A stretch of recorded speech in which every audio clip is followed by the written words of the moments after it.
अदलिया की हवाओं का रुख बदल रहा है। वतनी सियासत का महवर एस्टाब्लिशमेंट बमुकाबला इमरान खान, आज दोनों फरीकैन बंद गली में फंस चुके। वतनी तूल अरज में सवाल एक ही, सियासत का ऊंट किस करवट बैठने को है। इमरान खान सियासत को किसी कसम का ठिकाना मिल पाएगा या ठिकाने लगा दिया जाएगा। सीनियर तज्जियाकार हफीज अल्लाह नियाजी ने अपने बलाग इमरान खान की सियासत का मुस्तकबिल में अहम इंकशाफात कर दिए। जियो न्यूज़ अपने ब्लॉग में इन्होंने लिखा कि सानिहा है कि कौम सियासी जमातों, कौमी इदारों में मुनक़सिम, बाहमी इफरात व तफरीद का शिकार है। इमरान खान को गुमान कि उनकी मकबूलियत अपनी धाक बिठा चुकी है। काश कोई समझा पाता, ऐसी मकबूलियत एक धोखा और फरेब है। मकबूलियत को अपनी आफियत, आकबत और सलामती का लाइसेंस समझ बैठना, इससे भी बड़ा धोखा है। दूसरी तरफ एस्टाब्लिशमेंट का गैर ज़रूरी इतिमाद के खान का मकू ठप जाना, चंद हफ्तों की मार, खातिमा बिलखैर होने को है। फरीकैन के एक दूसरे के बारे में तस्वुरात नामुकम्मल हैं। एस्टाब्लिशमेंट और इमरान दोनों के लिए नुकसानदा है। इमरान खान की कन्फ्यूजन मुकम्मल तौर पर सरनगून होने के लिए तैयार नहीं। एक तरफ एस्टाब्लिशमेंट के करता धर्ताओं से राबितों की सरतोड़ कोशिशें मिन्नत तरले, दूसरी तरफ सोशल मीडिया के जरिए अपने मानने वालों को सड़कों पर निकलने मरने मारने के लिए उकसा रहे हैं। मकबूलियत का बुखार और झूठ के इस्तेमाल ने खुद फरीबी की सहूलत दे रखी है। हफीज अल्लाह नियाजी ने लिखा कि इमरान खान को सफ़ा हस्ती से मटाने के लिए एस्टाब्लिशमेंट के सामने ऑप्शंस किया है। गिरफ्तारी ऐसे मुकदमात में कि जमानत ना हो पाए, या नाअहली ऐसे कि पक्का काम हो, करप्शन के ऐसे केसेस के नामुमकिन हो। उसी तनाजुर में अदलिया का रोल इंतहाई अहम। हाल ही में ऊपर की सतह पर अदलिया की हवाओं का रुख बदल रहा है।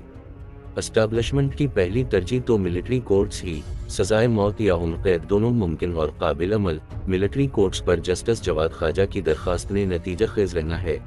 एस्टाब्लिशमेंट के लिए मिलिट्री कोर्ट्स की सारी इफादियत मौजूद, 100% मतलूबा नताइज की गारंटी के बावजूद सिविल सोसाइटी, मीडिया और वकला ने इसके खिलाफ मुत्तहिदा मुहाज बनाना है। मिलिट्री कोर्ट्स ट्रायल बिलावजह इमरान के हक में जाएगा। खदशा ये भी मिलिट्री कोर्ट्स के ऊपर तनाज़ा बढ़ा तो इमरान खान के जुराइम ने पस पर्दा चले जाना है। हफीज अल्लाह नियाजी ने लिखा कि मई के महीने में तो नादान इत्तेहादी हुकूमत अपनी सियासी लुटिया डबोकर असेंबली तोड़ने पर तैयार थी। इमरान खान का मई 25 का लॉन्ग मार्च की भी मदद साबित हुआ। यूं हुकूमत अपने पांव पर कुल्हाड़ी मारने से बाल बाल बच गई। इत्तेहादी हुकूमत शदोमुद से इमरान का यौम हिसाब फौरी और कड़ा चाहती थी। जनरल बाजवा इसमें रुकावट बने रहे।